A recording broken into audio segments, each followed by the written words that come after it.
गुरु महाराज के दरबार में उपस्थित सभी सत्संगी धर्म प्रेमी भाई बहनों को सादर जय गुरुदेव।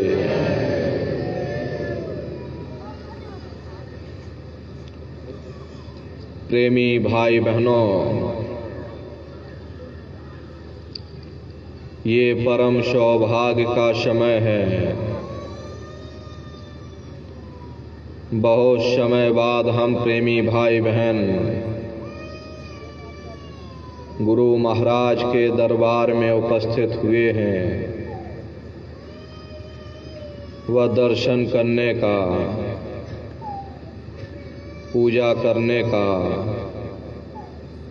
ये शुभ लाभ प्राप्त हो रहा। जो भी गुरु महाराज की वचनवाणियाँ सत्संग के माध्यम से आपको बताया जाए, आप सभी लोग चेत करके एक एक वचन को ध्यान से सुनिएगा और उस पर अमल कीजिएगा, क्योंकि ये सत्संग है। संतों महात्माओं के सत्संग में कभी किसी की निंदा चुगली आलोचना नहीं की जाती। यह तो बड़ी ओछी बात है। अगर हमारी अकल के मुताबिक कोई उस मालिक की भक्ति नहीं करता तो हम डंडे और तलवारें दिखाना शुरू कर देते, उसे डराना और धमकाना शुरू कर देते हैं। हमें तो उसे प्रेम से समझाना चाहिए कि भाई इस रास्ते पर चल करके हमारा ये फायदा हुआ है। अगर तुम्हारी अकल में आता है तो तुम भी इस रास्ते पर चलकर अपना फायदा उठा सकते। सत्संग कैसे जानिए, जेते कै नाम वखान। सत्संग वह जगह है जहाँ केवल शब्द या नाम का प्रचार किया जाता, मालिक से मिलने का प्रेम और प्यार पैदा किया जाता। इसीलिए प्रेमी भाई बहनों, संतों महात्माओं के सत्संग में कभी किसी जात और बिरादरी, किसी कौम या मजहब या किसी भी व्यक्ति विशेष की कभी कोई निंदा और चुगली नहीं होती। हरे नर नारियों, जब हम इस संसार में पैदा हुए तो ना कोई जात और बिरादरी लेकर के आया, ना कोई कौम या मजहब लेकर के आया, ना कोई अपना नाम लेकर के आया। सिर्फ नंगे रोते हुए हम लोग इस संसार में पैदा हो गए। बाद में जो औजार उस परम पिता परमात्मा ने बख्शे, मन बुद्धि और चित्त, उससे जब हमारे अंदर चेतना आ गई तब हमारा नाम पड़ गया। कर्म के अनुसार हमारी जाति बन गई। धीरे धीरे हमारा फैलाव दुनिया में होता चला गया। हमने बाल बच्चे बना लिए, हमने रिश्ते नातेदार बना लिए, हमने कुटुंब परिवार वाले बना लिए, हमने जमीन जायदाद हासिल कर ली और इसको अपना समझ करके हम आप यहीं पर बैठ गए। फिर जब जाने का वक्त आया, फिर आपको यहाँ से खाली हाथ भेज दिया गया। ना आपके साथ आपका नाम गया, ना आपके साथ जात और बिरादरी गई, ना आपके साथ ये जमीन जायदाद गई। जिस छाया को प्राप्त करने के लिए आपने अपना पूरा जीवन गुजार दिया, तो न माया हाथ में आई, न छाया हाथ में आई, खाली हाथ आए थे और खाली ही हाथ आपको यहाँ से वापस भेज दिया गया। इससे बढ़ करके आप लोगों के ऊपर उस परम पिता परमात्मा की कोई दूसरी दया कृपा हो ही नहीं सकती। उस मालिक ने बहुत बड़ी दया कर दी कि आपको यह मानव तन दे दिया और आपको स्वतंत्र कर दिया गया कि भाई मैंने तुमको यह मनुष्य शरीर दिया है तुम्हारी जीवात्मा के रहने के लिए। मैं तुम्हारी जीवात्मा को इस मनुष्य शरीर में बंद करता हूँ। तुम मेरे मकान के द्वारा उस मालिक की भक्ति करके अपनी जीवात्मा का कल्याण करा लेना। मैंने कुछ समय के लिए ये किराए का मकान तुमको दिया है। जब समय पूरा होगा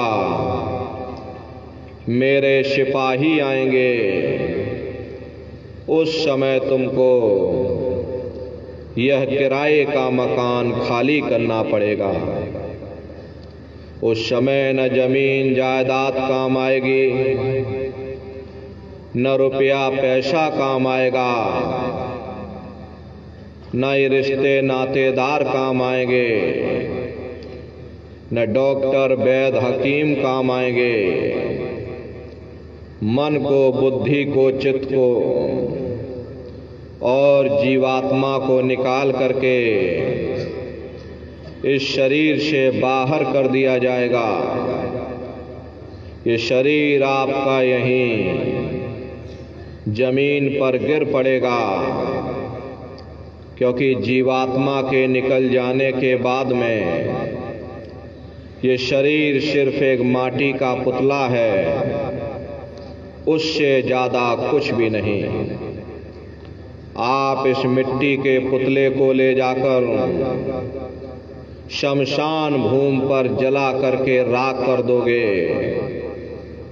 आपकी कौम, आपका मजहब, आपकी ये जात और बिरादरी, आपका ये नाम इसी शमशान भूमि पर जल करके राख हो जाएगा। जिस जात और बिरादरी के लिए रात दिन लड़ते और झगड़ते थे, जिस धन दौलत को पाने के लिए आपने न जाने कितने बुरे खोटे कर्म किए, तो मौत के समय में ना ये जात बिरादरी काम आई, ना ये धन दौलत काम आया, सब कुछ आपका यहीं छूट गया। और इस जीवात्मा को ले जाकर धर्मराज की कचहरी में पेश कर दिया गया पलक झपकते ही तुम्हारे अच्छे बुरे कर्मों का हिसाब हो जाएगा। धर्मराज तुमको सजा सुना देंगे, ले जाओ इनको फलाने नरक में डाल दो, क्योंकि इन्हें मौका दिया गया था, अवसर दिया गया था।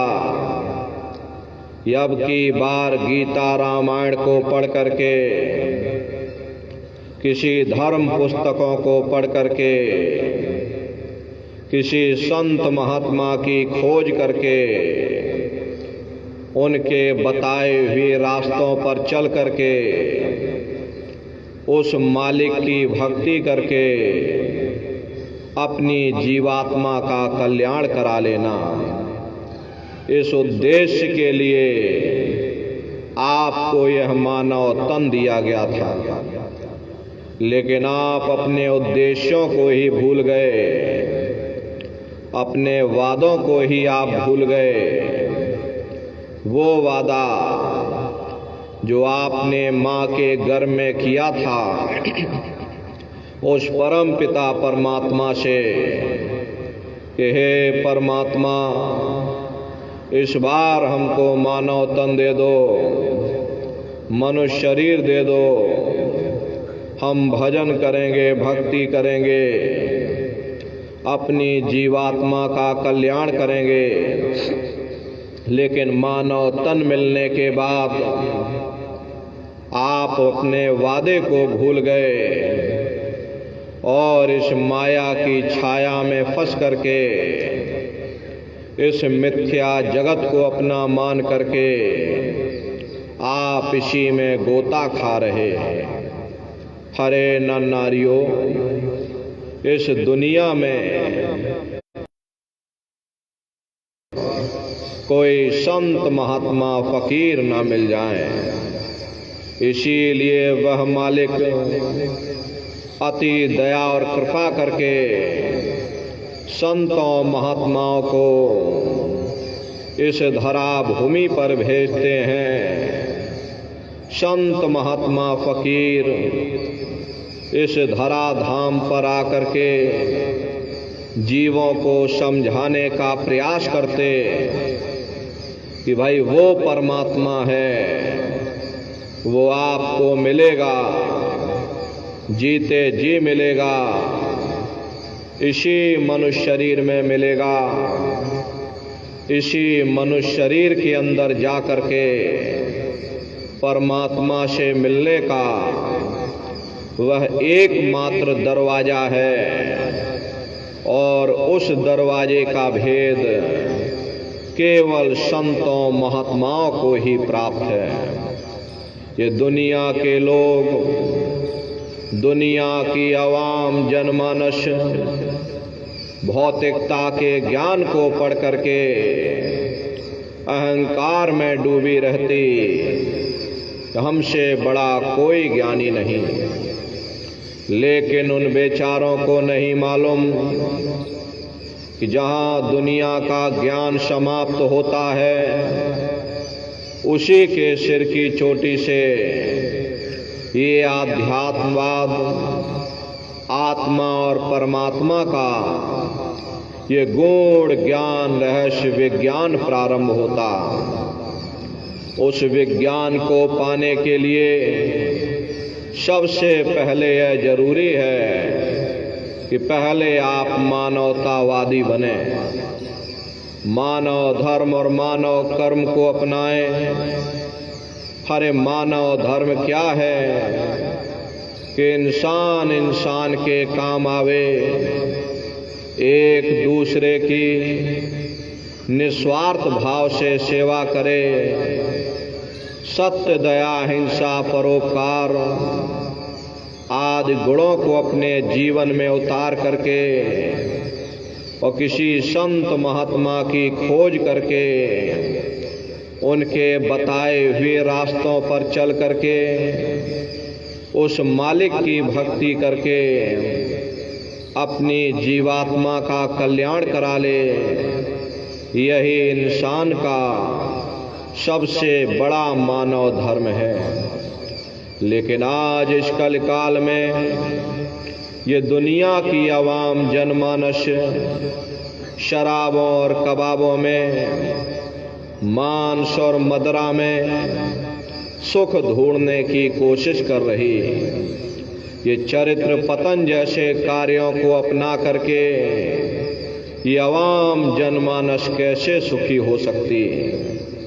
पहले अपने चरित्र जैसे धन को संचय करो, क्योंकि चरित्र ही सब कुछ है। चरित्र ही मानव धर्म की पूंजी है। ये दुनिया भर के रगड़े और झगड़े, पिता पुत्र में लड़ाई, आदमी औरत में लड़ाई, घर परिवार में लड़ाई, समाज में लड़ाई, जातियों में लड़ाई, मुल्क में लड़ाई। हरे नर नारियों, ये इंसानों का काम नहीं, ये हैवानों का काम है। इसलिए पहले आप इंसान बनो, चरित्रवान बनो, महात्माओं के समीप आओ। वे जो दया का प्रसाद दें, उसे खुशी खुशी लेकर के अपने निज घर को जाओ, जहां न फिर जन्मना है और ना ही फिर मरना। इसीलिए हमारे गुरु महाराज परम संत बाबा जय गुरुदेव जी महाराज ने आवाम जनमानस के बीच में ये आवाज लगाई है कि इंसानों, तुम अपने दीन ईमान पर वापस आ जाओ और इस जिस्मानी मस्जिद में बैठ करके खुदा की सच्ची इबादत करो, जिससे तुम्हारी ये रूह दोजख में जाने से बच जाए। अरे हम माने न माने, लेकिन संत महात्मा त्रिकालदर्शी होते हैं, वे सब कुछ जानते हैं।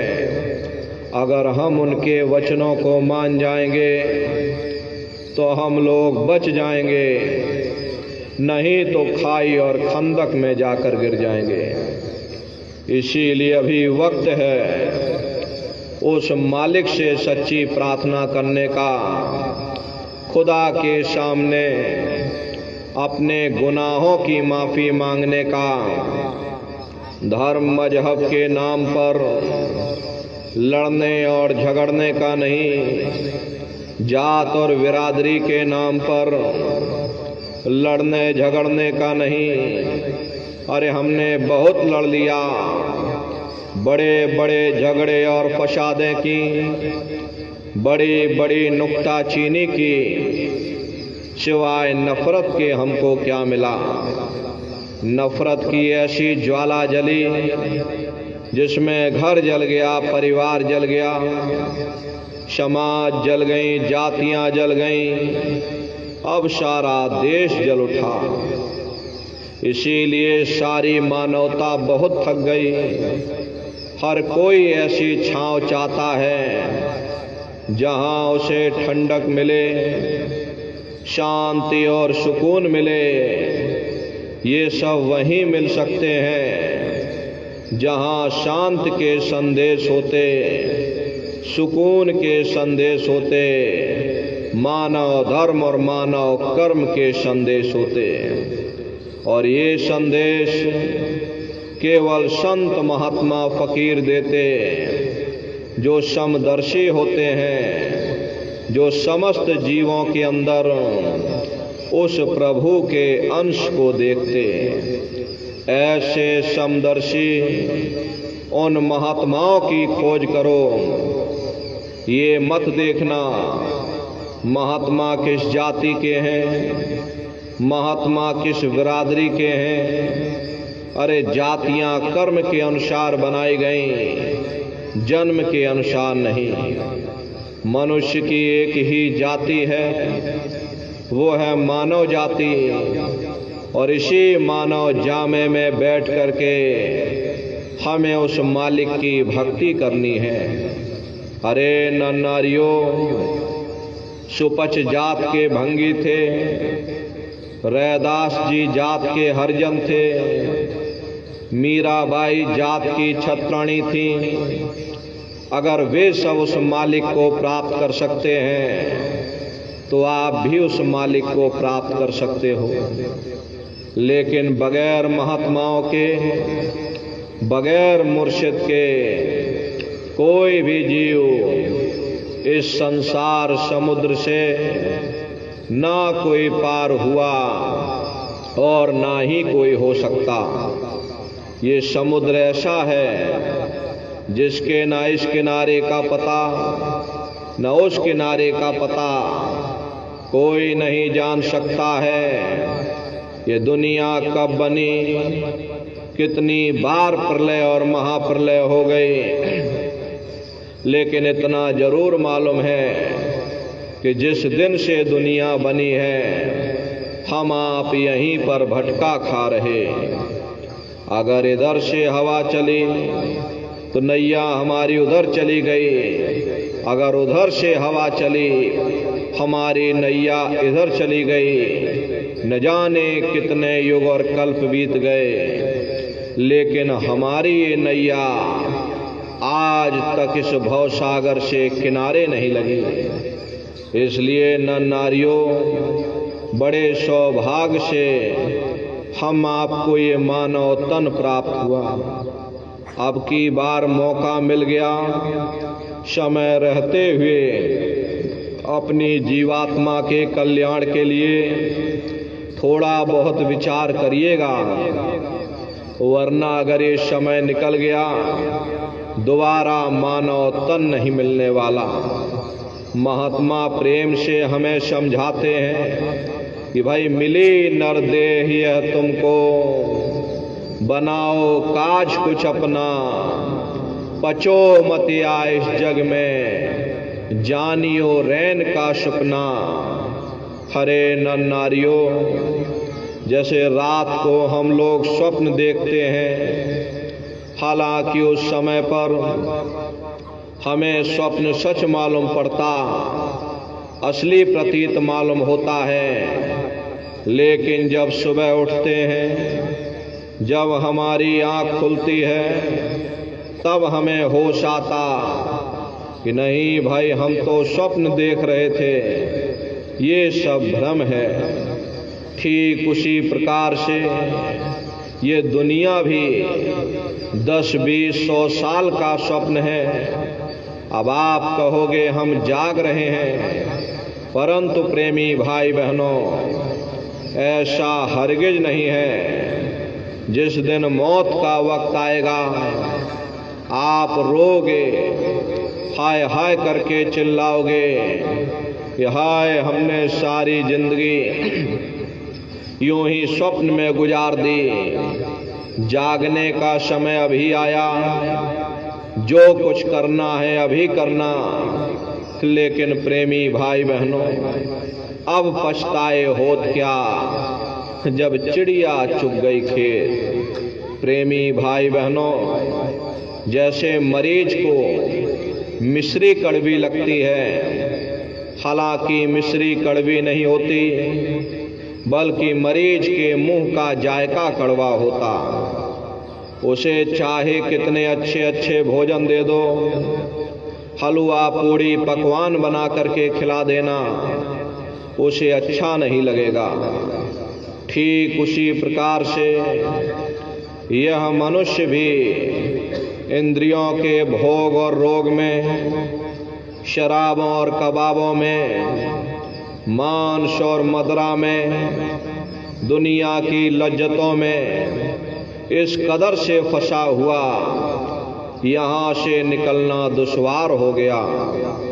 अरे निकलना तो दूर की बात रही, उस मालिक की तरफ ध्यान ही नहीं जाता, शब्द या नाम की तरफ किसी का ख्याल ही नहीं जाता। और अगर भूले भटके चला भी जाए तो ये दुनिया की लज्जतें, दुनिया की वासनाएं हमें बाहर खींच कर ले आती। महात्मा करें तो करें क्या? अरे महात्मा तो दवा देते हैं, लेकिन आप खाते ही नहीं। जैसे डॉक्टर मरीज को दवा देता और अगर मरीज खाए ही ना तो बताओ वह स्वस्थ कैसे हो सकता। डॉक्टर की दवा अलमारी में रखी, मरीज बिस्तर पर पड़ा और गालियां हम डॉक्टर को देते। इसमें डॉक्टर का क्या कसूर, इसमें महात्मा का क्या कसूर।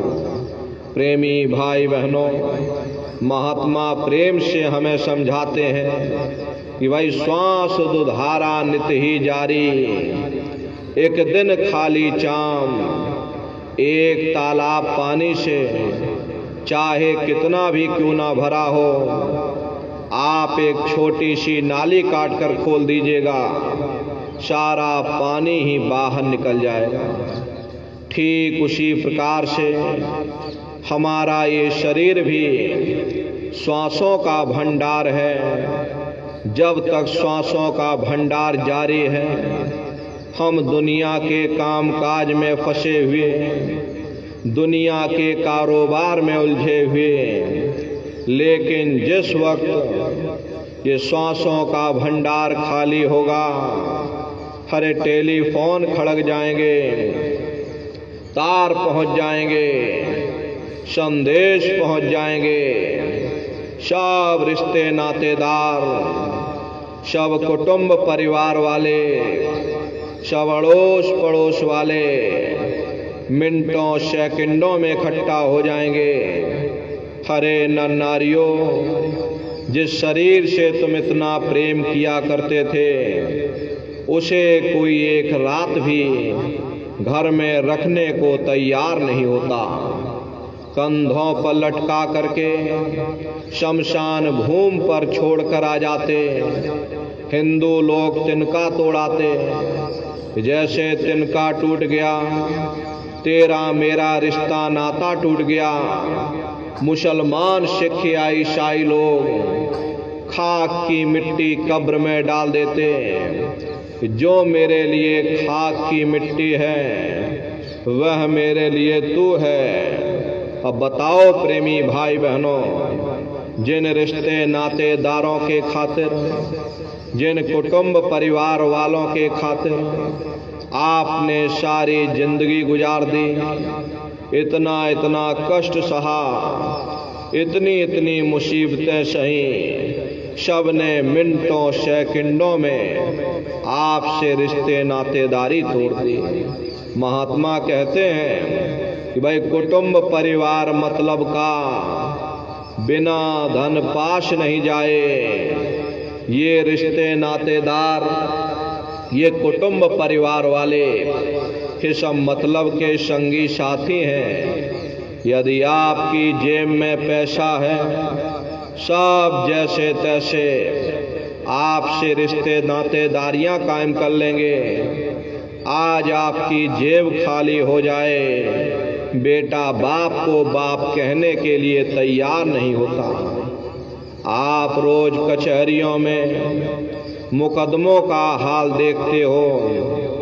यदि किसी पिता ने बंटवारा करते समय किसी बेटे को 1000 रुपया कम दे दिया या 1 बीघा जमीन कम दे दी, बेटा बाप का दुश्मन बन जाता, उसे ले जाकर कचहरियों में खड़ा कर देता।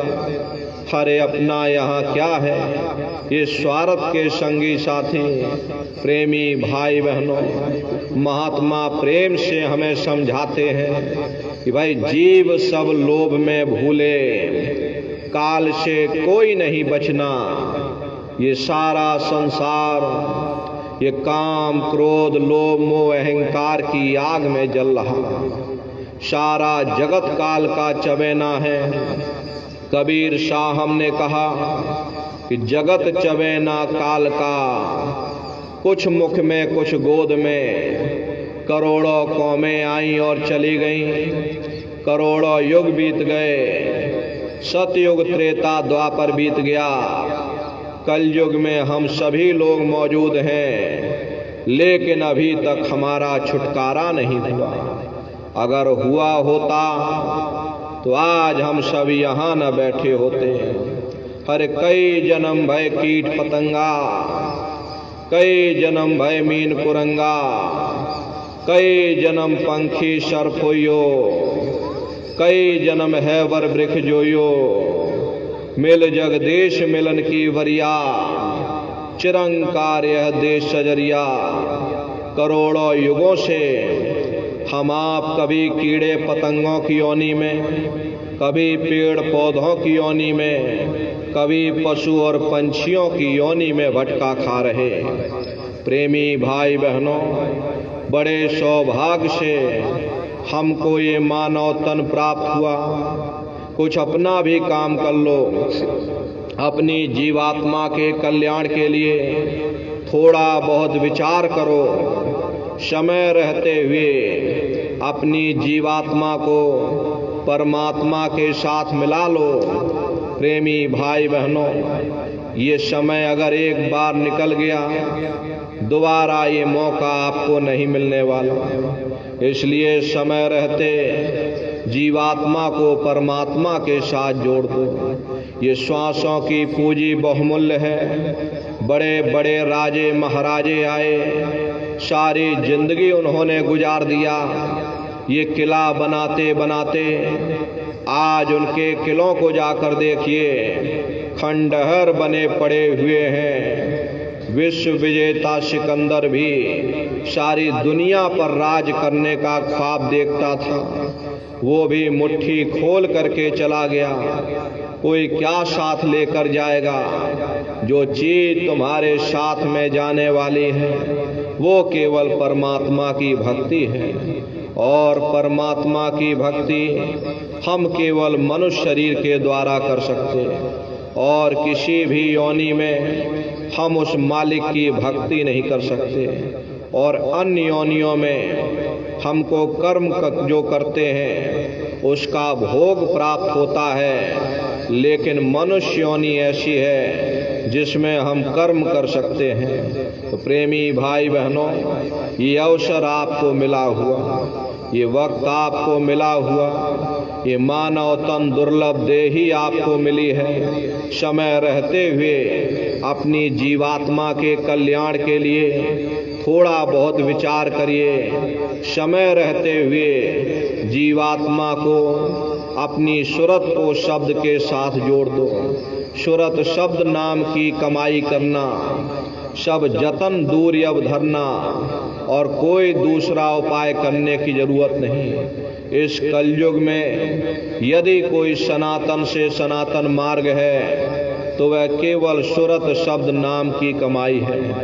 ये दुनिया भर के जो हम आप कर्म कांड करते हैं उससे कभी किसी को मुक्ति नहीं मिल सकती। प्रेमी भाई बहनों, मुक्ति प्राप्त करने का केवल एक ही सनातन मार्ग है, सूरत शब्द नाम की कमाई। जीवात्मा को शब्द के साथ जोड़ दो, क्योंकि ये जीवात्मा शब्द को पकड़ के ही मृत्यु लोक में आई थी। पहले तो यहाँ कुछ नहीं था, पहले न हम थे न आप थे, न ये जमीन थी न ये आसमान था, न कोई देवी थे न देवता थे, न ब्रह्म थे न पार ब्रह्म थे। पहले उस समय पर कुछ नहीं था। तो आपकी धर्म पुस्तकों में लिखा हुआ भाई पहले क्या था? एक अनीय नामा अविसच्चिदानंद प्रभु धामा। वो एक अनीय अनामी महाप्रभु अपने अनामी धाम में अखंड राज किया करते थे। उस मालिक की मौज मर्जी उठी तो उन्होंने सबसे पहले 3 लोक का विस्तार किया, यानी अगम लोक, अलख लोक और सतलोक। बड़े ध्यान से आप लोग सुनिएगा कि हम लोग मृत्यु लोक में कैसे आए, तो आने की क्या प्रक्रिया रही। तो अनामी धाम में बैठे अनामी महाप्रभु ने पहले 3 लोकों का विस्तार किया, अगम लोक, अलख लोक और सतलोक। अगम लोक में अगम पुरुष को बैठाया, अलख लोक में अलग पुरुष को बैठाया और सतलोक में सतपुरुष भगवान को बैठा दिया। काफी समय जब बीत गया तब रचना का विस्तार सतपुरुष भगवान ने अपनी आवाज और अपनी मौज से किया। उन्होंने अपनी आवाज से अनंतों अनंत ब्रह्मांडों की रचना कर डाली और अपने 16 पुत्रों को नीचे उतार दिया। निरंजन भगवान, जिनको दुनिया ईश्वर कहती है, सतपुरुष भगवान के सबसे छोटे पुत्र हैं। इन 16 पुत्रों ने नीचे आकर घनघोर तपस्या की और अपने पिता को प्रसन्न करके, यानी सतपुरुष भगवान को प्रसन्न करके सतलोक के समान राज्य मांग लिया। राज्य चेतन पर किया जाता है, जड़ पर नहीं किया जाता। इसीलिए सतपुरुष भगवान ने छोटा सा रूहों का भंडार इनको दे दिया। जब रूहें नीचे उतारी जाने लगी, जब हम लोग सतलोक से नीचे उतारे जाने लगे तो हम लोग घबराने लगे। उस समय सतपुरुष ने वचन दिया कि तुम जाओ, जाकर नीचे आराम से रहो, और जब समय पूरा होगा, श्वासों की पूंजी समाप्त होगी, तो तुम शब्द को पकड़ करके फिर अपने घर वापस चले आना। सतपुरुष के आदेश पर ये रूहें, ये जीवात्माएं शब्द को पकड़ करके नीचे आने लगी।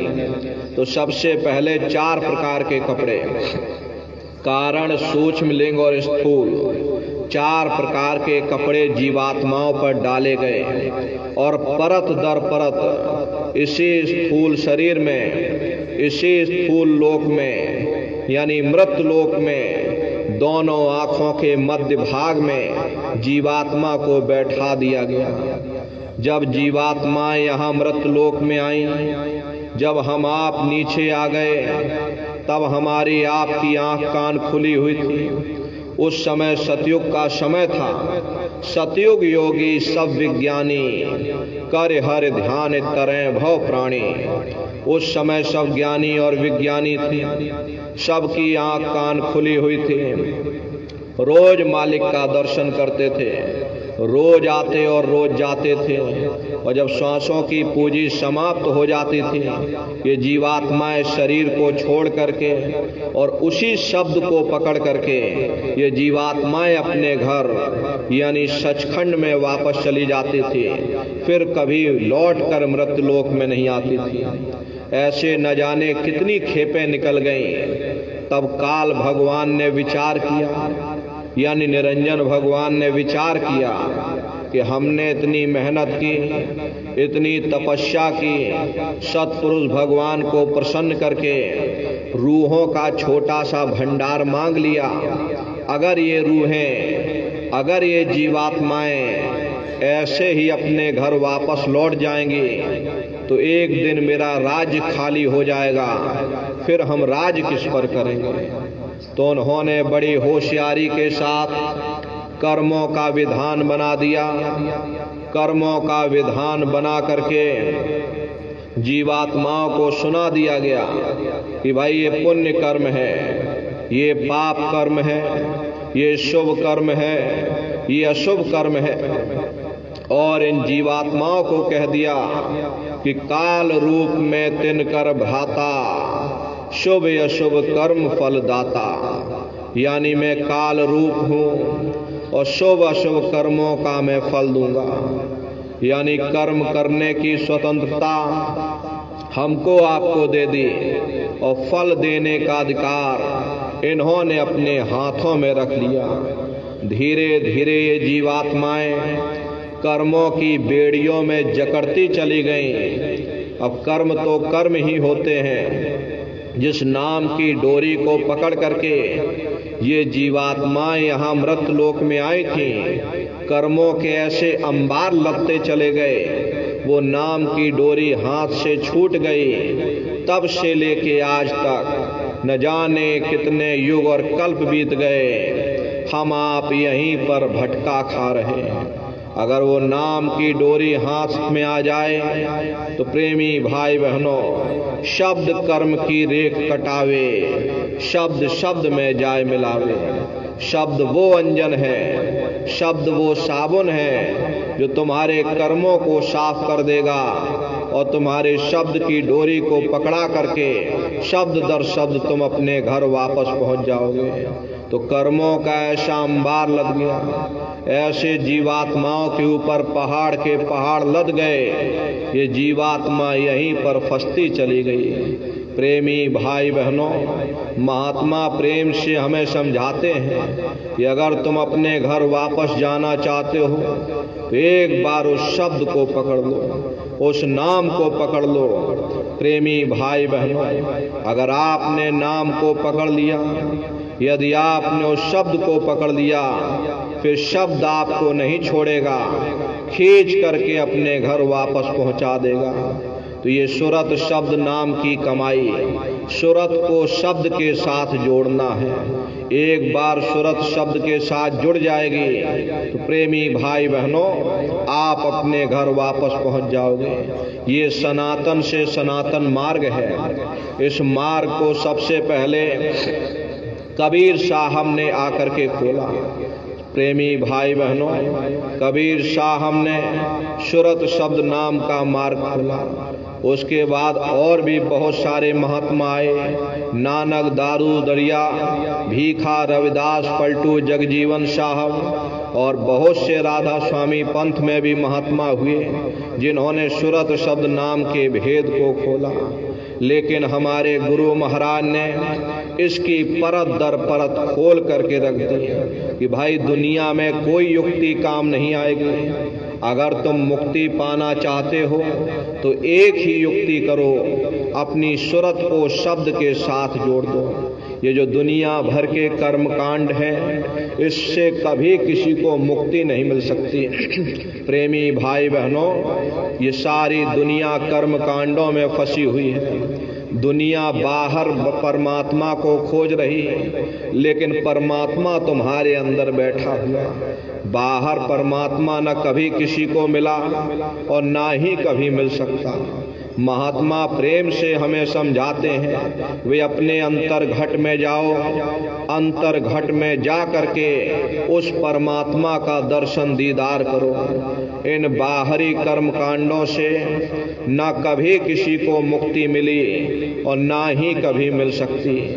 आपकी धर्म पुस्तकों में लोमश ऋषि और ब्रह्मा का संवाद आता है। दुनिया भर के जीव जितने कर्म कांडों में फंसे हुए, आप लोग मन बुद्धि चित्त लगा करके सुनिएगा।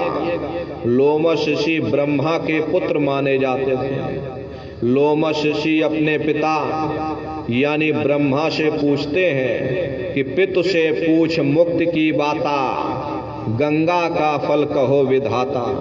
कि हे पिताजी, मुक्ति कैसे प्राप्त होगी, जरा आप हमको दया कृपा करके समझा दीजिए कि हमें मुक्ति कैसे मिलेगी।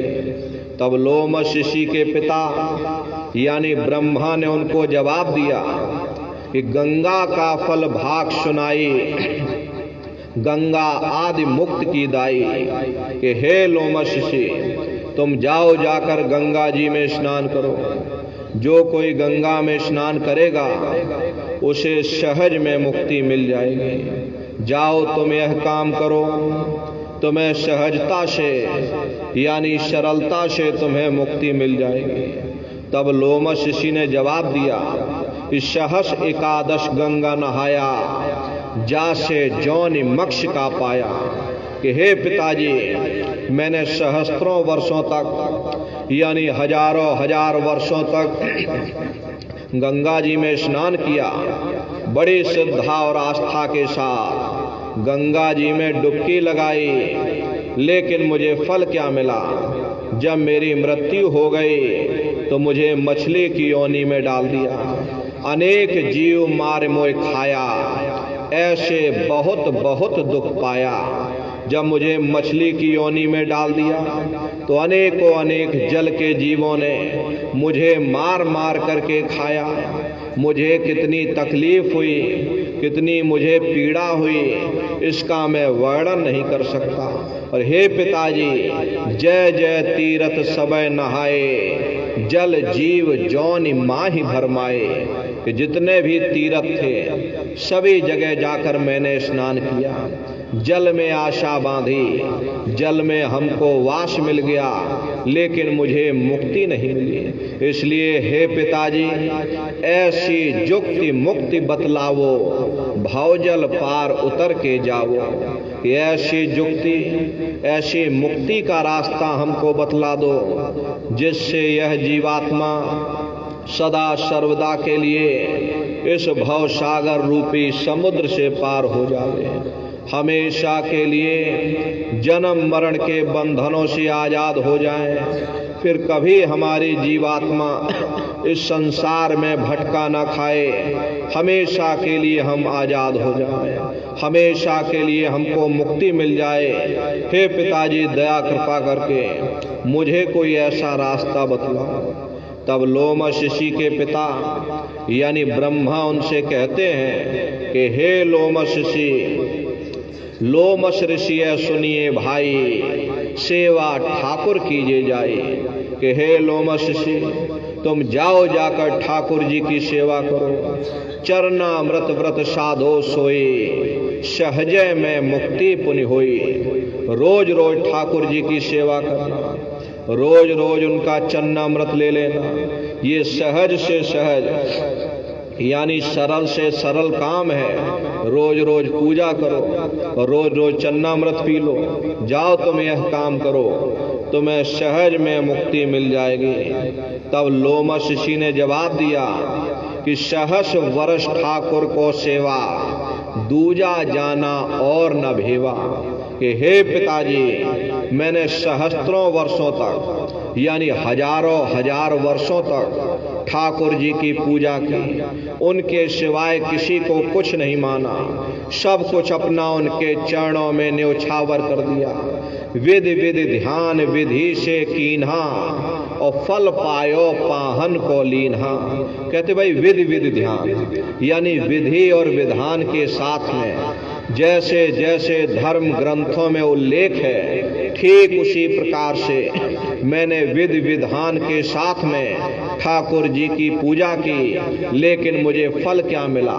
फल पायो पाहन को लीन्हा। पाहन कहते हैं जड़ को, यानी मुझे जड़ में वास मिल गया। हे पिताजी, मैंने और भी बहुत सारी पूजाएं की, सेवा शिव कीनी विधि भाता, फल फूल जल अच्छत साथा। कहते भाई मैंने शिव जी की भी पूजा की, जैसे जैसे धर्म ग्रंथों में उल्लेख है कि फल फूल जल अच्छत को साथ में लेकर के तुम शिव जी की पूजा करो, ठीक उसी प्रकार से मैंने फल फूल जल अच्छत को साथ में लेकर शिव जी की भी पूजा की। अनेक दिवस पाहन कर आशा, अंत तहां पुण्य लीनो वासा। कि अनेकों अनेक युग युगांतर तक मैंने पाहन में यानी जड़ में आशा बांधी, मुझको जड़ में वास मिल गया, लेकिन मुझे मुक्ति नहीं मिली।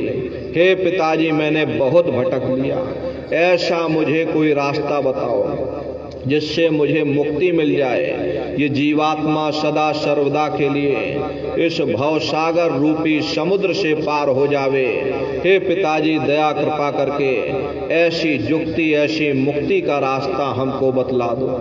तब लोमश ऋषि के पिता यानी ब्रह्मा उनको जवाब देते हैं कि हे लोमश ऋषि, पूजो पत्ती प्रीत लगाई, और पीपर में जल नाओ जाई। कि हे लोमश ऋषि, तुम प्रीत लगा करके स्वामी नाम की पत्ती की पूजा करो और पीपर पर जल चढ़ाओ। स्वामी नाम की पत्ती ये माताएं बहनें अपने अपने घरों के आंगन में लगाती हैं, उसकी पूजा की जाती है, उसी का यहाँ पर वर्णन किया जा रहा है। चूँकि ये गुरु महाराज का भी नाम है, इसीलिए हम प्रेमी भाई बहन नाम नहीं लेते हैं, तो वहाँ यहाँ उसी चीज़ का वर्णन किया जा रहा है। तो ब्रह्मा कहते हैं कि हे लोमश ऋषि, तुम जाओ जाकर प्रीत लगा करके स्वामी नाम की पत्ती की पूजा करो। एक दिया पत्ती पे लावे, सो तो कोटि यज्ञ फल पावे। कि हे लोमश ऋषि, जो एक दिया स्वामी नाम की पत्ती के नीचे रखता है उसे कोटान कोट यज्ञों का फल प्राप्त होता। जाओ तुम यह काम करो, तुम्हें सहज में मुक्ति मिल जाएगी। तब लोमश ऋषि जवाब देते हैं, हे पिताजी, सहस वर्ष पत्ती को पूजा, वृक्ष योनि पाइए ही पूजा। हे पिताजी, मैंने सहस्त्रों वर्षों तक यानी हजारों हजार वर्षों तक स्वामी नाम की पत्ती की पूजा की, लेकिन मुझे फल क्या मिला? जब मेरी मृत्यु हो गई तो मुझे वृक्ष की योनि में डाल दिया और मैं हजारों हजार वर्षों तक वृक्ष की योनि में एक जगह खड़ा रहा। मुझे कितनी तकलीफ हुई। और हे पिताजी, पीपर पूजा वर्ष हजारा, ताको सुनवर तंत्र निवारा। मैंने पीपर की भी पूजा की बड़ी श्रद्धा और आस्था के साथ। हजारों हजार वर्षों तक मैं पीपर की पूजा करता रहा, पीपर की परिक्रमा लगाता रहा, पीपर पर जल चढ़ाता रहा, लेकिन मुझे फल क्या मिला? कन खजुरा दे ही पाई, बार बार भव में भरमाई। कहते मुझे कन खजुरे की योनि में डाल दिया और बार बार भव में, भाव कहते हैं 4 खान 84 लाख योनियों को, कि बार बार 4 खान 84 लाख योनियों में हम भटकते रहे, लेकिन मुझे मुक्ति नहीं मिली।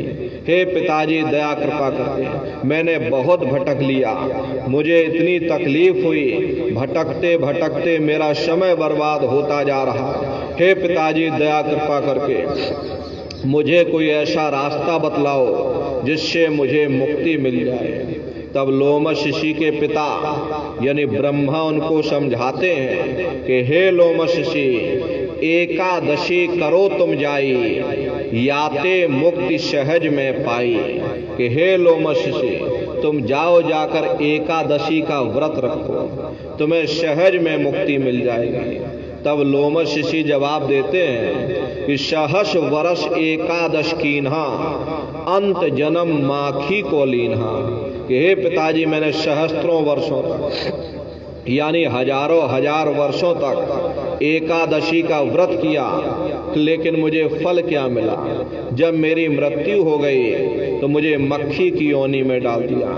प्रेमी भाई बहनों, हम किसी का विरोध नहीं कर रहे, ना ही किसी पूजा या अर्चना का विरोध कर रहे। ये तो जो आपकी धर्म पुस्तकों में लिखा है, लोमश ऋषि और ब्रह्मा का संवाद, ये आपके ही धर्म ग्रंथों में आता है, उसी का हम आपको अर्थ बता रहे हैं, उसी की व्याख्या कर रहे हैं। तो प्रेमी भाई बहनों, बड़े स्पष्ट तौर से लोमश ऋषि ने जवाब दिया कि मैंने एकादशी का व्रत रखा पूर्ण श्रद्धा और आस्था के साथ, लेकिन मुझे फल क्या मिला? जब मेरी मृत्यु हो गई तो मुझे मक्खी की योनि में डाल दिया और पुनि व्रत कीन्ही बहुतेरा, ताका सुनवर तंत्र निवेरा।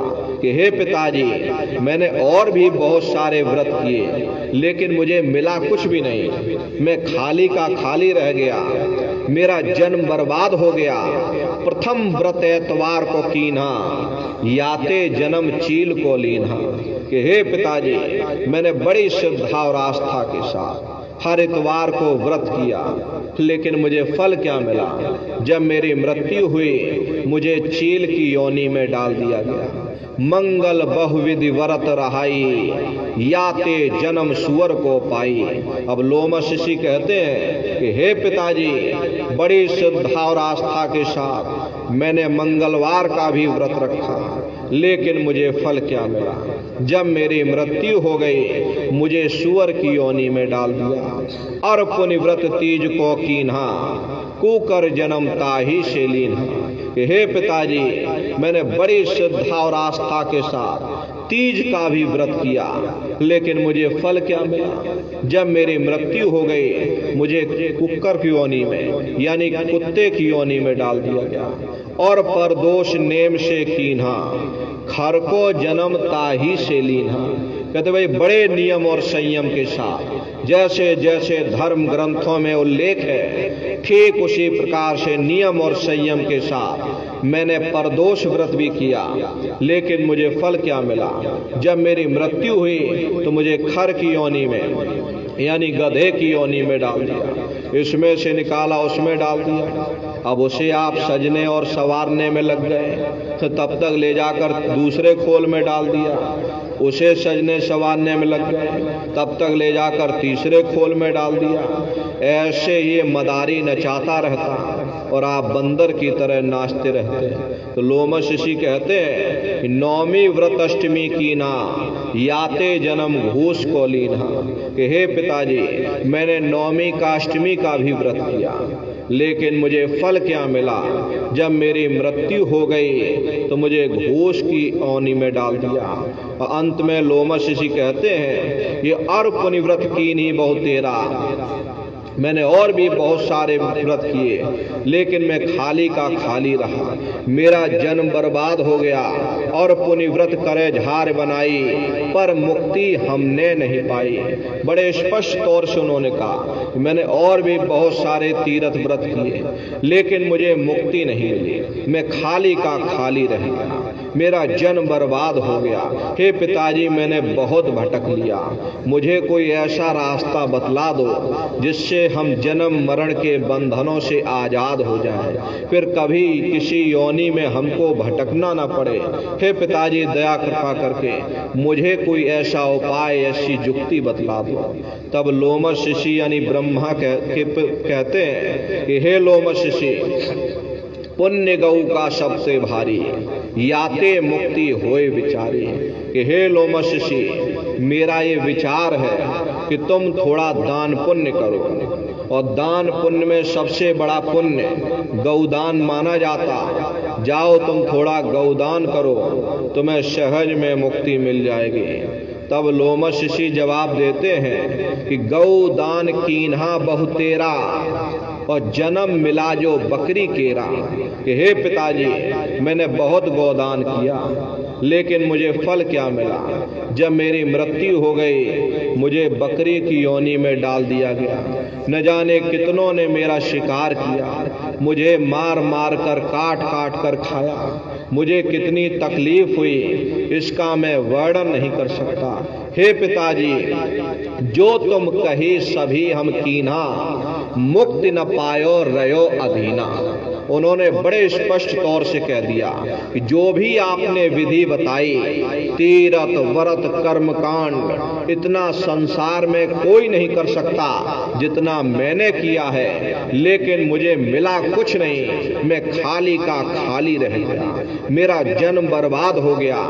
जहां मैंने आशा बांधी वहीं मुझको वास मिल गया, लेकिन मुझे मुक्ति नहीं मिली। हे पिताजी बड़े दीन भाव से कहते हैं कि हे पिताजी मैंने बहुत भटक लिया, मुझे कोई ऐसा आखिरी रास्ता बतला दो जिससे मुझे मुक्ति मिल जाए।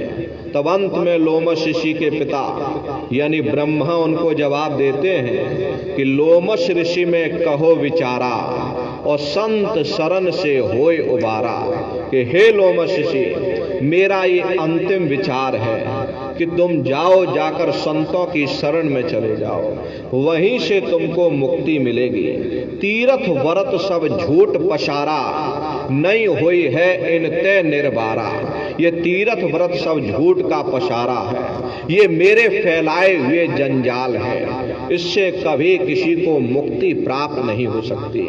बताओ प्रेमी भाई बहन, यह ब्रह्मा को अपने पुत्र की जरा सी चिंता नहीं, इतने हजारों हजार वर्षों तक अपने ही पुत्र को भटका करके रखा। तब उन्होंने आखिरी में उपाय बताया कि संत शरण से होय उबारा, और तीर्थ व्रत सब झूठ पसारा। ये तीर्थ व्रत सब झूठ का पसारा है, ये मेरे फैलाए हुए जंजाल हैं, जीवों को इस संसार में फंसा करके रखने का ये उपाय है, इससे कभी किसी को मुक्ति प्राप्त नहीं होगी। यहाँ जैसा कर्म करोगे वैसा फल मिल जाएगा। जाएगा, लेकिन मुक्ति नहीं मिलेगी। अगर तुम मुक्ति पाना चाहते हो तो संतों की शरण में चले जाओ, वहीं से तुमको मुक्ति का रास्ता मिलेगा। तब जाकर उन्होंने स्पष्ट तौर से कहा, प्रेमी भाई बहनों, ऐसी हालत देख जगत की संत सतगुरु भय प्रगटेयान। जब उस अनामी महाप्रभु ने जीवों की हालत देखी, जीव अंधकार के दलदल में फंसता चला जा रहा, चारों तरफ आडंबर ही आडंबर है, पाखंड ही पाखंड है, तब स्वयं अनामी महाप्रभु ने संतों महात्माओं को इस धरा भूमि पर भेजा। संत महात्मा फकीर इस धरा धाम पर आकर के जीवों को समझाने का प्रयास करते हैं और कहते हैं कि भाई हम आए वही देश से जहां तुम्हारो धाम और तुमको घर पहुंचावना एक हमारो काम। हम उसी देश से आए जिस देश के तुम रहने वाले हो, परंतु तुम अपने सच्चे देश को छोड़ करके इस झूठे काल और माया के देश में आकर फंस गए। हरे नर नारियों, ये देश तुम्हारा देश नहीं, तुम्हारा देश सचखंड है। ये कौम तुम्हारी कौम नहीं, तुम्हारी कौम सतनाम है, और ये जीवात्मा उस सतनाम रूपी समुद्र की बूंद है। इस बूंद को समुद्र से मिलाओ, यानी इस जीवात्मा को उस परमात्मा से मिलाओ। इसके लिए न तुम्हें घर बार छोड़ने की जरूरत, न बाल बच्चों को छोड़ने की जरूरत, न समाज छोड़ने की जरूरत, न साधु सन्यासी बाबा बनने की जरूरत, न जंगलों पहाड़ों में भटकने की जरूरत, न जात और बिरादरी बदलने की जरूरत। हरे नर नारियों, ये जात पात के रगड़ों झगड़ों ने ही मनुष्य के ऊपर पर्दा डाल दिया, वरना महात्माओं का उपदेश इतना सरल है कि 5 वर्ष के बच्चे से लेकर के और 100 वर्ष का बूढ़ा भी कर सकता। क्या स्त्री और क्या पुरुष, क्या आदमी और क्या औरत, क्या ऊंच और क्या नीच, क्या अमीर और क्या गरीब, वो नाम सबके लिए साझा है। वो हर मनुष्य के अंदर रात और दिन धुनकारें दे रहा। वो साधु संतों के अंदर गूंजता है तो वह चोरों ठगों के अंदर भी गूंजता है। यहाँ किसी कौम का सवाल नहीं, किसी मजहब का सवाल नहीं, किसी जात और बिरादरी का सवाल नहीं। ये जात पात के रगड़े और झगड़े ये हमारे अपने नहीं हैं, ये सिर्फ हमारे मन का खेल है। आप स्वयं विचार करिएगा अपनी बुद्धि से। जब गुरु नानक साहब नहीं आए थे तब कोई सिख नहीं था, जब मोहम्मद साहब नहीं आए थे तब कोई मुसलमान नहीं था, जब ईसा मसीह साहब नहीं आए थे तब कोई ईसाई नहीं था, और पीछे लौटते चले जाओ तो केवल मनुष्य ही मनुष्य रह जाते हैं। ये रगड़े झगड़े किसने पैदा किए? अरे हमारे मन ने पैदा किए। किसके लिए? केवल अपने स्वार्थ के लिए। हरे नर नारियों, महात्माओं का जो उपदेश होता है वो कुल आलम के लिए होता, सारी दुनिया के लिए होता, सारी कायनात के लिए होता, सर्व मानव जाति की भलाई के लिए होता, किसी खास कौम या किसी खास मजहब जात संप्रदाय के लिए नहीं होता। कोई भी महात्मा इस धरा धाम पर आकर के ना कोई कौम बनाने आता है, ना कोई मजहब चलाने आते, ना ही आप हमारे हाथों में ये डंडे और तलवारें देने के लिए आते। अरे आप तो सच्चा मार्ग, सनातन मार्ग समझाने के लिए इस धराधाम पर शरीर रूप में अवतार लेते। ये जितने हमारे मजहब आपको दिखाई दे रहे, चाहे हिंदू धर्म हो, चाहे मुसलमान धर्म हो, चाहे सिख धर्म हो, या चाहे ईसाई धर्म हो, जितने हमारे मजहब हैं, इनके जितने रीत रिवाज हैं, जितना रहन सहन का तरीका है, जितनी भी शरीयतें हैं, हमें जरूर अलग अलग नजर आती हैं, लेकिन उसके अंदर जो रूहानियत छिपी हुई है वो असलियत है। वो हर मजहब की तह के अंदर एक ही चीज होती है। संत महात्मा फकीर केवल उस रूहानियत को समझाने के लिए आते हैं। रूहानियत और शरीयत का आपस में वैसा ही रिश्ता होता है जैसा कि जेवरों का जेवरों के डिब्बे के साथ होता।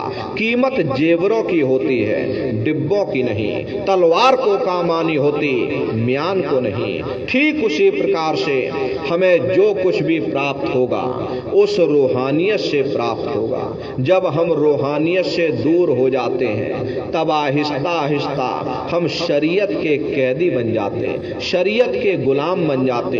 वो शरीयत धर्म के ठेकेदारों के हाथों में चली जाती। वे हमें बाहर मुखी कर देते, कर्म कांडों में उलझा देते ताकि उनका भी रोजगार चलता रहे। जिस चीज को हासिल करके हमें सुख प्राप्त करना है उस ओर हमारा ध्यान ही नहीं जाता। अरे सुख तो परमात्मा की भक्ति में, परमात्मा के प्यार में मिलेगा। इसीलिए महात्मा प्रेम से समझाते हैं कि भाई सुरत सुन बात री, तेरा धनी बसे आकाश। ऐ जीवात्माओं, तुम्हारा पति वो परमात्मा है, वो परमेश्वर है, वो सचखंड में बैठा हुआ, तू माया के जाल में फंसी हुई। जब तक तुम अपने घर जाकर अपने पति से मिलाप नहीं कर लेते, तुम सुख किस तरह हासिल कर सकते हो, तुम शांति किस तरह प्राप्त कर सकते। प्रेमी भाई बहनों, इस दुनिया में न कभी किसी को सुख मिला और ना ही कभी मिल सकता। इसीलिए गुरु नानक साहब कहते हैं, नानक दुखिया सब संसार। दुनिया का हर एक जीव अपनी अपनी जगह दुख और मुसीबतों से भरा हुआ। प्रेमी भाई बहनों, कभी कभी मन में ख्याल आता है कि शायद जिन दिनों महात्मा आए थे तब दुनिया की हालत इतनी अच्छी न रही होगी, इसीलिए महात्मा दुखी दुखी चिल्लाते रहते।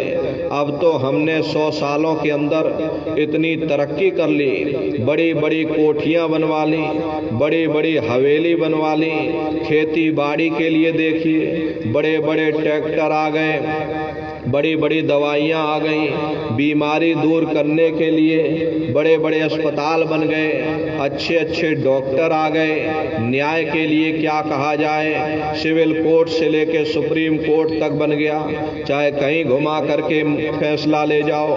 प्रेमी भाई बहनों, जब हमने इतनी तरक्की कर ली, इतना विकास कर लिया, फिर भी हम दुखी क्यों हैं? महात्मा हमें दुखी क्यों कहते हैं? या तो हमारी सोच में फर्क है या हमारे समझने में ही फर्क है। आप अपनी बुद्धि से स्वयं विचार करिएगा। जब हम झोपड़ियों में रहा करते थे, पूरा परिवार एक साथ रहा करता था, आपस में एक दूसरे से प्रेम था। शाम को थके हारे घर वापस आते थे, प्रेम के साथ भोजन किया करते थे और गा बजा कर सो जाया करते थे। अब जब हमने इतनी तरक्की कर ली, बड़ी बड़ी कोठियां बनवा ली, बड़ी बड़ी बिल्डिंगें बनवा ली और उनमें एयर कंडीशन भी लगवा लिया, 9-9 इंच के गद्दे भी डलवा लिए, फिर भी हमें नींद नहीं आती। नींद की गोलियां खा खा करके सोना पड़ता। प्रेमी भाई बहनों, पहले गांव में कोई मामूली वैद्य हकीम हुआ करता था, लेकिन इलाज सबका जरूर हो जाया करता था। अब जब विज्ञान ने इतनी तरक्की कर ली, नए नए डॉक्टर आ गए, बड़े बड़े अस्पताल बन गए, नई नई दवाइयाँ आ गई, तो बीमारी भी तो नई नई निकल आई। इसका मुख्य कारण है कि लोग अनाज की पैदावार को बढ़ाने के लिए तरह तरह के रासायनिक खादें, कीटनाशक दवाइयों का इस्तेमाल करने लगे, जिसका प्रभाव हमारे शरीर पर पड़ता है। डॉक्टर जरूर हैं पर मिलते किसको हैं? मिल भी जाएं तो अस्पतालों में चारपाइयाँ कहाँ मिलती, बीमार तो बेचारे बरामदों में ही पड़े रहते। और हम कहते हमने तरक्की कर ली। बेशक हम इतना अनाज पैदा करते हैं, लेकिन कीमतें इतनी ज़्यादा हैं कि वह आम आदमी की पहुंच से बाहर हो जाती। हरे अमीर आदमी खाता नहीं क्योंकि उसे शुगर हो रखी, गरीब आदमी को मिलता नहीं क्योंकि कीमतें इतनी ज़्यादा हैं। फिर ऐसे अनाज से किसी का क्या फायदा हो सकता?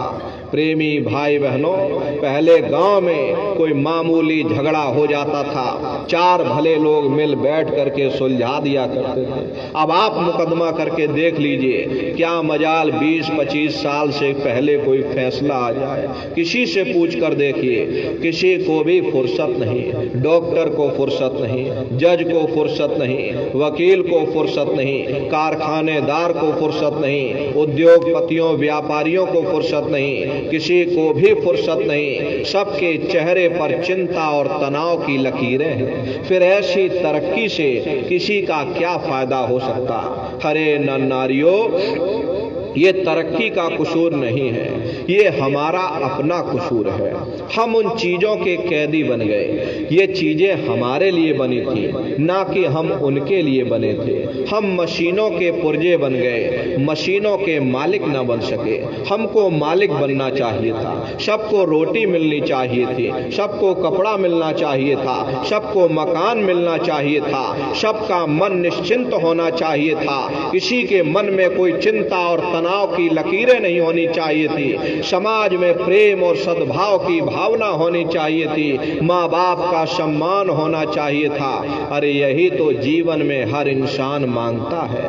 अरे नर नारियों, अगर जीवन में कीमतें और कदरें ना रही, फिर ऐसी तरक्की से किसी का क्या फायदा हो सकता? इसीलिए महात्माओं ने जब कहा था वो तब भी ठीक था, अब कहा तो अब भी ठीक है। दुनिया में न तब किसी को सुख मिला, न अब किसी को सुख मिल सकता। इसीलिए महात्मा कहते वे तजो मन यह सुख दुख का धाम। संतों महात्माओं ने इस नगरी को दुख और सुख की नगरी कह करके बयान किया, क्योंकि कोई इंसान ऐसा नहीं मिलेगा जिसको हमेशा सुख ही सुख प्राप्त हुए हो, या कोई इंसान आपको ऐसा नहीं मिलेगा जिसको हमेशा दुख ही दुख प्राप्त हुए हो। अरे 10 दिन दुख में गुजर जाते तो थोड़ी बहुत सुख की श्वास भी आ जाती, और 10 दिन सुख में गुजर जाते तो थोड़ा बहुत दुख का सामना भी करना पड़ता। ये सुख दुख की समस्याएं हमारे पिछले जन्मों के पुण्य और पाप के कारण है। जब पाप और पुण्य इकट्ठे होते हैं तब हमें इंसान का जामा मिलता। यदि पुण्यों के कारण हम सुखी हो जाते हैं तो उन पापों के कारण हमको दुख का सामना भी करना पड़ता। प्रेमी भाई बहनों, महात्मा इस नगरी को सुख की नगरी बनाने के लिए नहीं आते। अगर संतों महात्माओं का दुनिया में आने का यही लक्ष्य होता, ये दुनिया सुख की नगरी बन जाए, तो अब तक जरूर बन जानी चाहिए थी। इतिहास गवाह है, हर कौम हर मजहब में किस किस चोटी के महात्मा आए, लेकिन उनके आने के बावजूद ये दुनिया आज तक सुख की नगरी न बन सकी। तो हम आप क्या सोच करके बैठे हैं कि इस दुनिया को सुख की नगरी बना सकेंगे? अरे नर नारियों, ये दुनिया के कांटे बांटे हम कितने भी क्यों ना इकट्ठे कर लें, कभी कामयाब नहीं हो सकते। लेकिन अगर हिम्मत करके हम अपने पांवों में ही जूतियां पहन लें तो ये दुनिया के कांटे हम पर असर नहीं कर सकते। ये सुख दुख की समस्याएं, ये सुख दुख के मसले ना कभी किसी से हल हुए और ना ही कभी हो सकते। लेकिन महात्मा जिंदगी गुजारने का ऐसा सुगम सरल साधन तरीका समझाते हैं जिस पर चल करके हमारा ख्याल सुख दुख की समस्याओं से परे चला जाता। अरे महात्मा कहते हैं कि भाई लगो तुम अब चढ़कर सतनाम। अगर सुख हासिल करना चाहते हो तो सतनाम की खोज करो, उस मालिक की भक्ति करो, क्योंकि जितना अरसा जितना समय हमारा ख्याल मालिक की भक्ति में लगा रहेगा, हम दुनिया में 2-4 दिन जरूर सुख हासिल कर सकते हैं। और अगर हमारा ख्याल मालिक की भक्ति से हट जाए तो सारी दुनिया हमारे लिए दुख का रूप बन करके खड़ी हो जाती है। आप सभी लोग बुद्धिमान हो, पढ़े लिखे व्यक्ति हो, अपनी अपनी बुद्धि से स्वयं विचार करिएगा। एक छोटा सा बच्चा अपने पिता की उंगली पकड़ करके मेला या नुमाइश में घूमने जाता है। उसे मेले की हर साजो सामान बड़ी खूबसूरत नजर आती है। किसी जगह खेल खिलौनों की दुकानें लगी, कहीं गुड्डे गुड़ियों की दुकानें लगी, कहीं झूलों की दुकानें लगी, कहीं मिठाई और पकवान की दुकानें लगी। वो बच्चा सोचता है कि शायद ये खुशी हमको मेले के साजो सामान से प्राप्त हो रही है। और अगर भूल करके भी वो बच्चा अपने पिता की उंगली छोड़ देता, वो सारा साजो सामान उसी जगह रहता है, लेकिन बच्चा रोने चिल्लाने लगता, चीखने लगता, तब उसे खुद ब खुद महसूस होता है ये खुशी हमें तभी तक प्राप्त हो सकती जब तक हमने अपने पिता की उंगली पकड़ रखी थी। अरे हमारा पिता कौन है? वो परमात्मा है, वो परमेश्वर है जिसने अंड खंड ब्रह्मांड की रचना की। जितना अरसा, जितना समय हमारा ध्यान मालिक की भक्ति में लगा रहेगा, हम दुनिया में 2-4 दिन जरूर सुख हासिल कर सकते हैं। और अगर हमारा ध्यान मालिक की भक्ति से हट जाए तो सारी दुनिया हमारे लिए दुख का रूप बन करके खड़ी हो जाती है। इसीलिए महात्मा प्रेम से समझाते हैं कि भाई अगर मालिक को प्राप्त करना चाहते हो तो चारों तरफ से अपने ख्याल ध्यान को समेट करके और केवल उस मालिक की तरफ देखो। ये मौका तुमको इसीलिए मिला है, ये मनुष्य शरीर तुमको इसीलिए मिला ताकि आप जीते जी उस प्रभु को प्राप्त कर लो जिसने ये कायनात बनाई। वरना ये समय निकल जाएगा, ये बुलबुला फूट जाएगा, दोबारा मानव तन आपको नहीं मिलने वाला है। अब की बार मौका मिल गया तो आप अब इस मौके का फायदा उठाओ, विचार करो। अरे नर नारियों, विचार नहीं करोगे ये समय आपका व्यर्थ में गवा दोगे। आप सारी जिंदगी घर मकान मड़ैया बनाने में गुजार देते, 50-50, 60 साल। अरे ज्यादा कितना समय रहोगे? 50 साल, 60 साल, 70 साल। लेकिन 60-70 साल बाद में जब इस मकान को छोड़ करके आप जाओगे और फिर जहां तुम जाओगे वहां तुमने कोई घर बनाया नहीं बनाया, कोई मकान बनाया नहीं बनाया, कोई छप्पर छाया कि नहीं छाया, आप इस पर विचार नहीं करते। हरे प्रेमी भाई बहनों, जरा इस पर भी आप विचार करिए, इस पर विचार करो। अगर विचार नहीं करोगे तो इस समय आपका पूरा हो जाएगा। ये श्वासों की पूंजी व्यर्थ में चली जा रही, एक एक श्वास बहुमूल्य है। ये बुलबुला फूट जाएगा, उस समय बड़ी भारी तकलीफ होगी, मामूली पीड़ा नहीं होती। मौत के समय में घनघोर पीड़ा होती है। सहजोबाई ने लिखा है कि सहजो मौतें आईयां, अंग अंग दिया तोड़, और हिया जरे छाती फटे, उठे पीर घन घोर।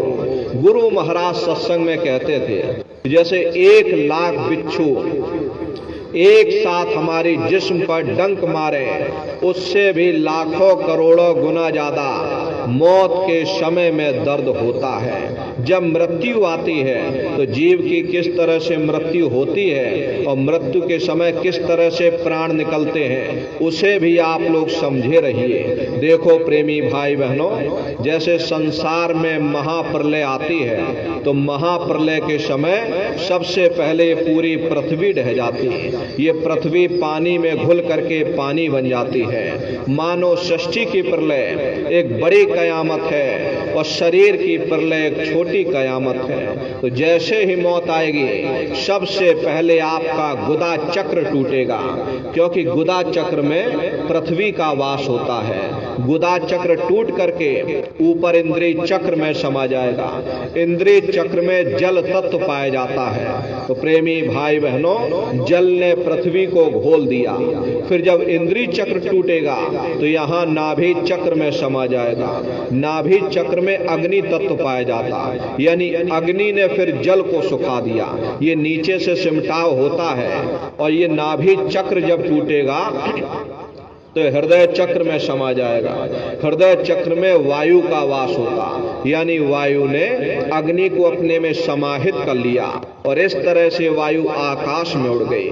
जब यह कर्म कलाएं उपजावे, बुद्धि सुरत की आन दबावे, जब यह जीवात्मा 5 तत्वों को लांग करके जल पृथ्वी अग्नि वायु आकाश 5 तत्वों को लांग कर ऊपर आती है तो काल दाड़ में आन दबानी और जब ढरके नैनन से पानी, जब काल अपनी दाढ़ में उस समय दबाता है तो नेत्रों से पानी निकलता, इंद्रियां टूट टूट करके चकनाचूर हो जाती, सब रिश्ते नातेदार खड़े रहेंगे, डॉक्टर वैद्य हकीम सब घेरे रहेंगे, लेकिन आप अपनी पीड़ा को उस समय अपने मुख से बयान नहीं कर पाओगे। मरने वाले की पीड़ा या मरने वाला ही जानता है या कोई समर्थ महापुरुष ही जानते।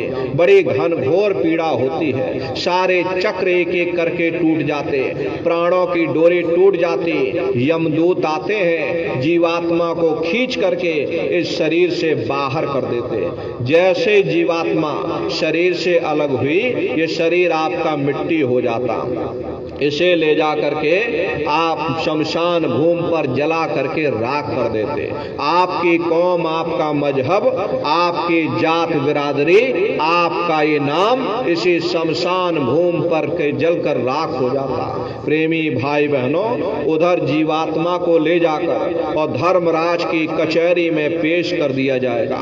पलक झपकते ही आपके अच्छे बुरे कर्मों का हिसाब किताब हो जाएगा। धर्मराज सजा सुना देंगे, ले जाओ इसको फलाने नरक में ले जाकर डाल दो। प्रेमी भाई बहनों, महात्मा कभी झूठ नहीं बोलते। अरे महात्माओं ने जब साधना किया, साधना करके जब ऊपर गए, ऊपर जा करके जब नरकों का हाल देखा, तो हमारी आपकी जानकारी के लिए उन्होंने उन धर्म पुस्तकों में लिख दिया कि लोह के खम्भ तपत के माही, जहां जीव को ले चिपटाई, वहां लोहे के खंबे अग्नि से धधक धधक कर लाल हो रहे। ऐसे खोटे जीवों को उन खंभों में चिपटाया जाता, जीव हाय हाय करके तड़पता है, लाखों लाख योजन मील तक जीव की चिंगाड़ जाती है। लेकिन ऐ नन्नारियों, उस समय तुम्हारी कोई पुकार सुनने वाला नहीं, कोई तुम्हारी दर्द भरी आवाज को सुनने वाला नहीं। महात्मा कहते हैं कि भाई एक नरक नहीं, ऐसे वहां अनेकों अनेक नरक बने हुए, नरक अनेक और है। कहाँ लग कहूं बखान, दुख भोगते यह जीव जो, जाने जो भोग समान। कहते भाई एक नरक नहीं, ऐसे अनेकों अनेक नरक, अलग अलग खोटे पाप कर्मों के वहां पर अलग अलग नरक बने हुए। जीव अनंतों अनंत युगों तक अपने अपने कर्म के अनुसार नरकों की यातनाएं भोगता रहता है। और नरकों की यातनाएं भोगने के बाद इसी जीवात्मा को सीधे मनुष्य शरीर नहीं मिलता, बल्कि फिर से 4 खान 84 लाख योनियों में डाल दिया जाता। ये क्रमबद्ध तरीके से वहां काम होता है। जैसे संसार में बच्चा पहले कक्षा 1 पास करेगा, फिर कक्षा 2 में जाएगा, ऐसे प्रेमी भाई बहनों वहां भी चैनल बना हुआ। नरकों की यातनाएं भोगने के बाद सीधे मनुष्य शरीर नहीं मिलेगा, बल्कि फिर इस जीव को 4 खान 84 लाख योनियों में डाला जाएगा। ये 4 खान 84 लाख योनियां, ये कोई मामूली योनियां नहीं होती। 4 खान यानी अंडज पिंडज उपमज स्थावर, ये 4 खाने हैं। पहली श्रेणी तो इन पेड़ पौधों की होती है जिनके अंदर पानी का तत्व मौजूद होता। कभी ये भी मनुष्य हुआ करते थे, लेकिन आज अपने कर्मों का भोग पा रहे। दूसरी श्रेणी कीड़े मकोड़ों की आती है जिनके अंदर पृथ्वी और अग्नि का तत्व मौजूद होता है।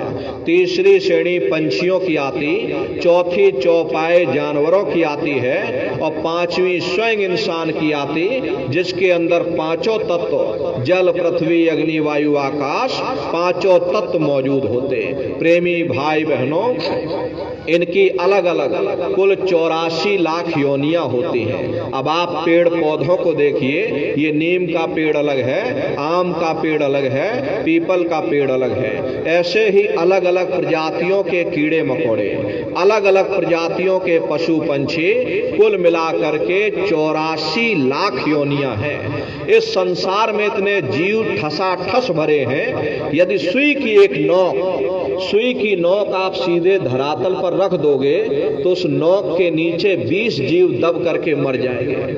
आप रोज श्वास लेते हो, आपके श्वास लेने से लाखों जीव आपके अंदर रोज चले जाते और मर जाते हैं। हर कई जन्म भय कीट पतंगा, कई जन्म भय मीन कुरंगा, कई जन्म पंखी सर्प होयो, कई जन्म है वर वृक्ष जोयो, मिल जगदीश मिलन की वरिया, चिरंकार यह देश सजरिया। करोड़ों करोड़ युगों से हम आप कभी कीड़े पतंगों की योनि में, कभी पेड़ पौधों की योनि में, कभी पशु और पंछियों की योनि में भटका खा रहे हैं। प्रेमी भाई बहनों, 84 लाख योनियों की सबसे आखिरी जो योनि होती है वो गाय और बैल की योनि होती है। गाय बैल की योनि ये सबसे आखिरी योनि होती, उसके बाद तब जा करके हमको ये मनुष्य शरीर प्राप्त होता। तो 84 लाख योनियों की सबसे अंतिम योनि गाय और बैल की योनि होती है। गाय स्त्री का रूप लेती है और बैल पुरुष का रूप लेते। इसीलिए हमारे धर्म ग्रंथों में गाय बैल को काटना निषेध किया गया। क्यों निषेध किया गया? इसका भी एक कारण है, क्योंकि ये गाय बैल की योनि ये सबसे अंतिम योनि होती।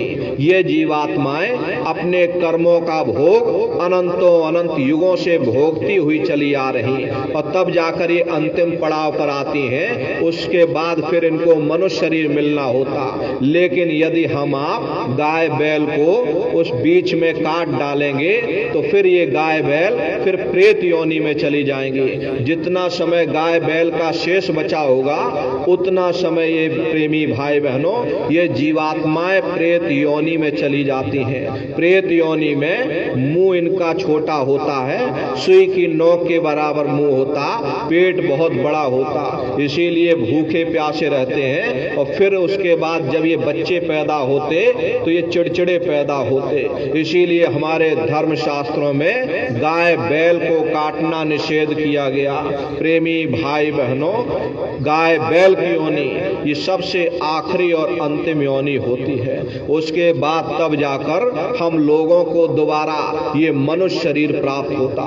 इसीलिए कहा गया कि बड़े भाग्य मानुष तन पाया, बड़े सौभाग्य से हमको ये मानव तन मिला। बड़े से बड़े देवता भी इस मानव तन को पाने के लिए तरसते हैं, क्योंकि 84 लाख योनियों से उन नरकों से निकलने का केवल एक ही उपाय, एक ही रास्ता है, वो केवल मनुष्य शरीर है। इसी मनुष्य मंदिर में बैठ करके हम परमात्मा की भक्ति कर सकते हैं। इसीलिए संतों असली हरि मंदिर है। जब भी वो परमात्मा मिलेगा इसे हरि मंदिर के अंदर मिलेगा। बाहर से आज तक न कभी किसी को परमात्मा मिला, ना ही कभी मिल सकता। इसे पंच भौतिक शरीर को ईसा मसीह साहब ने टेम्पल ऑफ लिविंग गॉड यानी जिंदा खुदा का मंदिर कहकर याद किया। इसे पंच भौतिक शरीर को मुसलमान फकीरों ने कुदरती काबा कहकर याद किया। ये असली कुदरती काबा है। खुदा का दीदार जब भी होगा इस कुदरती काबे के अंदर जाकर होगा। बाहर से आज तक न कभी किसी को खुदा मिला, ना ही कभी मिल सकता। प्रेमी भाई बहनों, वो मालिक जब भी मिलेगा तुम्हें तुम्हारे अंदर मिलेगा। इसीलिए कबीर साहब ने फरमाया कि जो तिल माही तेल है, जो चकमक में आग, और तेरा साईं तुझ में, और जाग सके तो जाग। जिस तरह तिल में तेल होता, पत्थर में अग्नि होती, ठीक उसी तरह से वो मालिक हर एक के घट घट में, हर एक के वजूद के अंदर बैठा हुआ। यही आपकी धर्म पुस्तकों में भी लिखा है, अरे मोकू का धूड़े रे बंदे, मैं तो तेरे पास में, ना तीरथ में ना मूरत में, मैं तो हूँ विश्वास में। ना मैं तीरथ में मिलूंगा, ना मैं मूरत में मिलूंगा, ना अन्य किसी कर्म कांड में मिलूंगा। मैं जब भी मिलूंगा तो मैं तुम्हारे अंदर मिलूंगा। इसलिए अपने वजूद के अंदर जाकर के अपनी सूरत को शब्द के साथ जोड़ दो। सूरत शब्द नाम की कमाई करना, सब जतन दूर अवधरना। और कोई उपाय करने की जरूरत नहीं, कोई कर्म कांड करने की जरूरत नहीं। आप अपनी जीवात्मा को शब्द के साथ जोड़ दो। साधन तीन सारिन वर्णे, और साधन सब थोथे मान। इस कलयुग में उस मालिक को प्राप्त करने के लिए संतों महात्माओं ने केवल 3 ही साधन बताए। पहला है सुमरन, दूसरा है ध्यान और तीसरा है भजन। तो आप सुमरन कैसे करोगे, आप ध्यान कैसे करोगे और आप भजन कैसे करोगे, अच्छी तरह समझ लीजिएगा। बहुत से नए प्रेमी भाई बहन भी बैठे हुए, आप लोग भी अच्छी तरह समझ लीजिएगा कैसे आपको सुमरन ध्यान भजन करना है। सुमरन कहते हैं उस मालिक को याद करना, और ध्यान कहते हैं दृष्टि को एकाग्र करना, और भजन कहते हैं कान में उंगली डाल करके उस शब्द को सुनना, उस नाम को सुनना जो मालिक के घर से आवाज आ रही है। तो सुमरन ध्यान भजन कैसे करोगे वो आप अच्छी तरह समझ लीजिए। सुमरन करने के लिए